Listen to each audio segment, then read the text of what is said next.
My name is Patrick. Thanks for coming to my YouTube channel, checking it out. This is a third song of the week.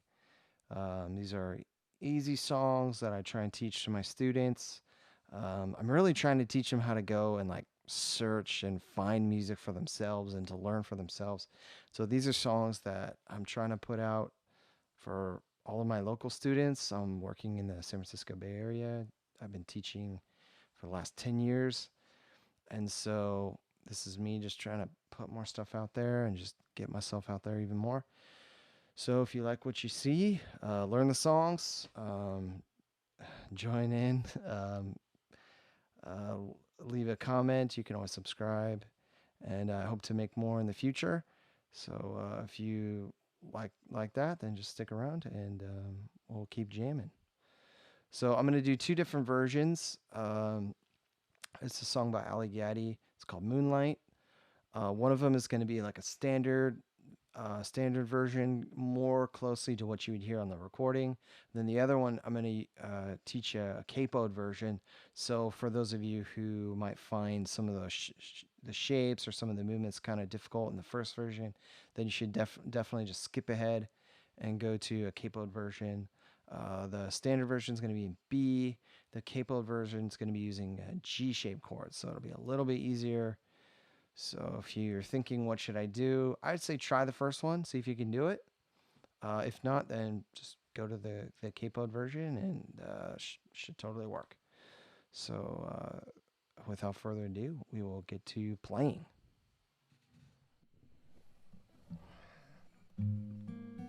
All right, good.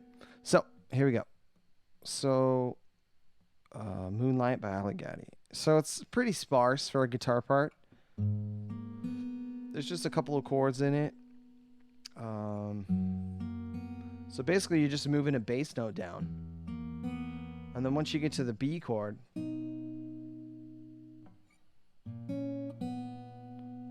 you're just going to walk it down to this A sharp, which should be, I would think that the implied chord is like an F sharp major going down to G sharp minor. Because I don't think it's a, I saw some tabs where they were saying it's an A sharp minor, but that chord doesn't exist in this key. So there's no way it could be that chord. So just for you who are trying to learn some music theory, just giving you some heads up. So the first chord shape, it's a G sharp minor. So we have a G sharp in the bass. And then we have an A sharp on the 3rd fret of the G string. And then we got a nice B open string. So it's a pretty nice part when you're using open strings for guitar. Anytime I can use an open string, it just sounds good. That thing rings out really nice. The next one is it's an F sharp, so it's 2 on the E string.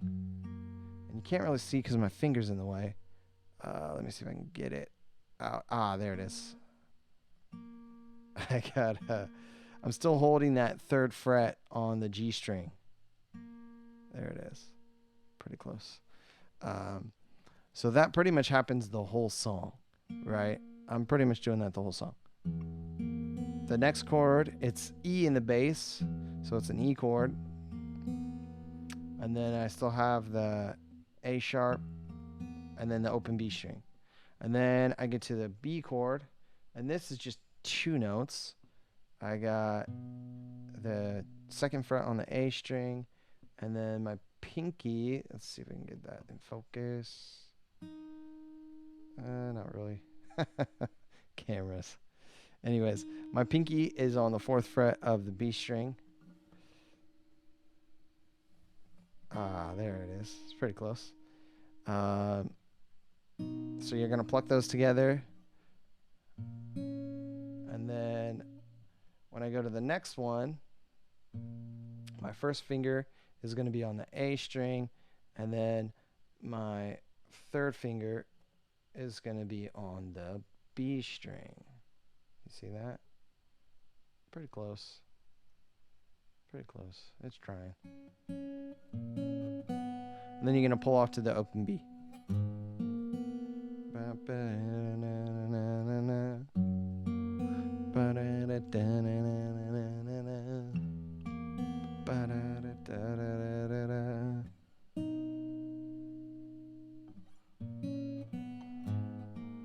pretty simple.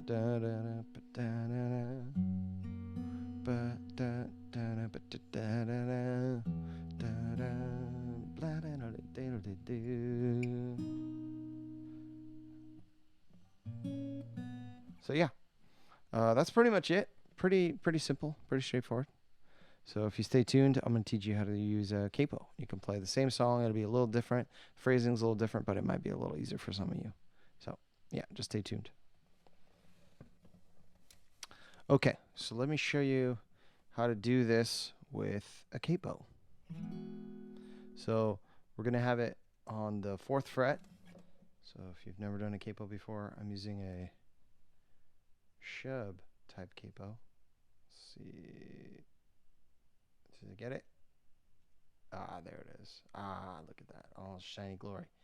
I honestly hated this capo for years and years because I thought it was so clunky and so weird. But I still have it. It still works. So, you know, you can't knock a tool for working. And that's how I view most things that I work with. They're tools for a job. So this particular one, it has a screw and I have to adjust it, and depending on, you know, how tight I want it or how loose I want it. They're not all like this. Some of them are spring loaded, so you just smash it on and it works. So I do one thing that a lot of other people maybe don't do, or they don't show you. I don't know. Let me see if I can get this in focus. Yeah, that's pretty close. I put it on the edge of the fret, so you can see the fret is still visible here underneath the capo. So the edge of the capo is just over the fret. And so what that does is it brings the string only as far as the fret. It doesn't smash it any more than it has to. Some people just put the capo right in the middle and they just let their capo just smash all the strings, and it actually pulls their guitar more out of tune. So I find that this is the best way. If you're going to use a capo, this is the best way to do it. Otherwise, you have to like go back and retune all your strings, or else it's like significantly out of tune. Anyways, that's not the point. Let's get to the playing. Okay, so hopefully you went to Ultimate Guitar and you found the tabs, and you're looking at the tabs and you're like, oh, I know these chords. They're like G chords. E minor, a C, a D. What? That's not a D. And there's only, yeah, so it's a little different. It's not your normal, these aren't your normal kind of chords. It says E minor, but it's not really an E minor. It's got a nice add note to it. So but it sounds nice. It's a little spicy, but it sounds pretty good.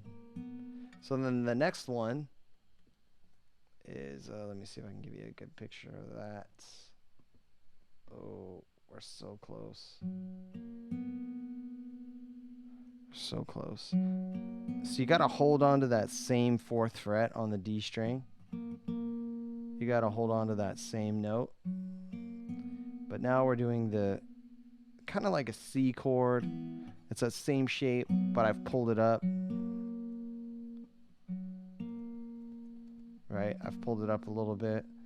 And then for the next chord shape, this is technically a C chord because it has a C in the bass.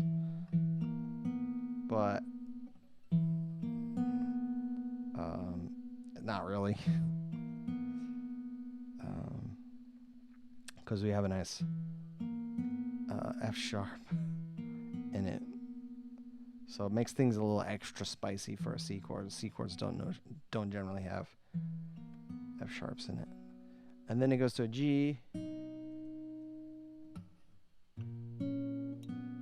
And then it goes to a D chord, but you got F sharp in the bass. See that? D chords don't usually have that. D chord's like up here, right? So this note's still in common, that 2 on the G string, but then he does a little pull off.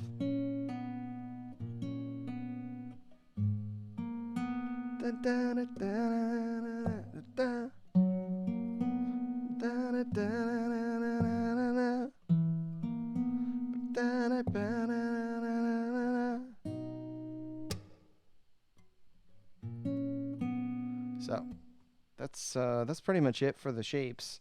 So my suggestion is just strum them first, get them right. They don't sound that good because there's a lot of dissonance.